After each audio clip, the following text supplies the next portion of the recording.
The Galaxy S24 delivers some of the strongest value of Samsung's latest flagships, offering the same Galaxy AI features as its pricier counterparts. But the real benefit to upgrade is to reap the performance and battery life improvements delivered by the Snapdragon 8 Gen 3 Silicon, assuming that you are able to buy a phone with that chip where you live. I have mentioned the Galaxy S24's larger display, which offers a resolution of 2340 by 1080 resolution and a 120Hz refresh rate. But besides the modest increase in size from the 6.1-inch panel on the S23, the biggest addition is a boost to the screen's brightness. Like the rest of the new lineup, the Galaxy S24 promises a maximum brightness of 2600 nits. I have to say our lab testing didn't come close to the theoretical maximum, which was probably achieved under very controlled circumstances. Still, the 1416 nits it reaches using a light meter and with HDR enabled is nothing to sneeze at.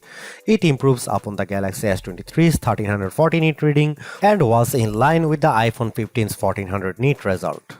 I found I had to keep the display brightness slider rather high to see the screen details under less favorable lighting conditions, but at least the S24 has the capability in its toolkit. A trailer for the Ministry of Our Gentlemanly Warfare on YouTube looked pretty dark in some scenes, though I suspect that's a Guy Ritchie problem and not a Samsung one. Streaming under pressure on Netflix produced bright crisp images of the US women's soccer team in action. The Galaxy S24 recreates more colors than the iPhone 15's display does using both the sRGB and DCI-P3 spectrums. Apple's screen is a bit more accurate though, with a delta E rating of 0.18 to the S24's 0.22 with the display in its default vivid mode. In terms of camera hardware, Samsung hasn't really touched a thing for this Galaxy S24 update. The 50MP main camera, 12MP ultra-wide shooter and 10MP telephoto lens with 3x optical zoom are exactly what you would find on the Galaxy S23. Even aperture and sensor sizes remain the same. In one sense, that shouldn't matter as the Galaxy S23 was already one of the best camera phones, so you'd imagine that the Galaxy S24 should be just fine on the camera front. And that's before we get to some of the AI enhanced features Samsung has added to the S24 lineup. The trouble is Samsung's competitors have not stood still since last year. Now you can guys see some photo sample of Galaxy S24 and some comparison between S23 and S24 and iPhone 15.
Samsung's Galaxy AI capabilities are also on display when it comes to editing the photos captured by the Galaxy S24.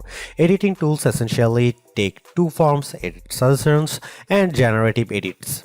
Edit suggestions take a little bit of digging to find. In the Gallery app, select the photo you want to tweak or tap the details icon. If Galaxy AI detects that there are improvements to be made, it will list proposed edits that you tap to accept. Common suggestions include removing shadows and adding a background blur.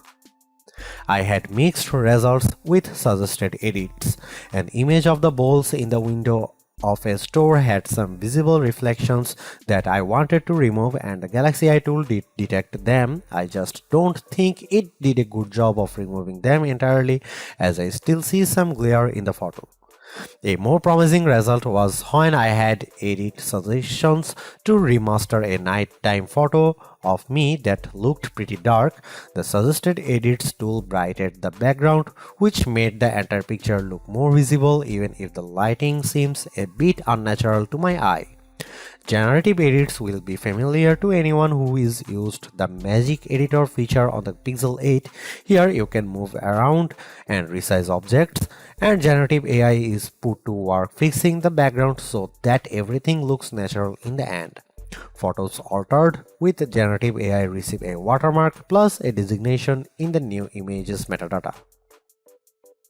I had my best luck with generative edits when I used the feature to remove objects. Some plant leaves obscured the front of a pig statue that I photographed, so I erased them completely to the point where you wouldn't know they had ever been there in the edited version.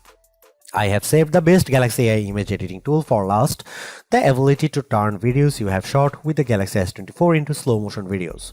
This means you don't have to fiddle around with slow motion settings when capturing video. Just get your footage and adjust things after fact. Converting a video to slow motion couldn't be easier. You preview the effect by pressing and holding on a video and the Gallery app to see what it looked like. If you like what you see, tap the edit icon followed by an adjust the speed option. You even have tools to set beginning and end points for when the slow motion effects kicks in, which I used for the above video of my daughter practicing her jitters. If the Galaxy S24 phone had performed just a shade or two better against the iPhone 15, I would have declared this model as the entry-level flagship phone to get. As it stands, this is still one of the best base model Galaxy S phones I have ever used, delivering a lot of value for $800. While the AI features are welcome additions, they are only part of what makes the Galaxy S24 so impressive. It's the bigger, brighter screen, longer lasting battery and stellar performance that make the phone device well worth getting, with Galaxy AI a nice add-on. Because the cameras haven't changed that much, I don't think anyone with last year's Galaxy flagship needs to concern themselves with upgrading. And perhaps even Galaxy S22 users can get one more year out of their device. Anyone with an older Galaxy flagship should run not walk to their nearest retailer to grab this new model. Perhaps the most impressive thing about the Galaxy S24 is the serious lack of FOMO you'll have if you opt for this phone over one of the more expensive models. Yes, the Galaxy S24 Ultra has the more impressive camera setup, but with the same Galaxy AI features and battery and performance improvements of its own, the Galaxy S24 is a worthwhile flagship in its own right. Thanks for watching, see you in the next one.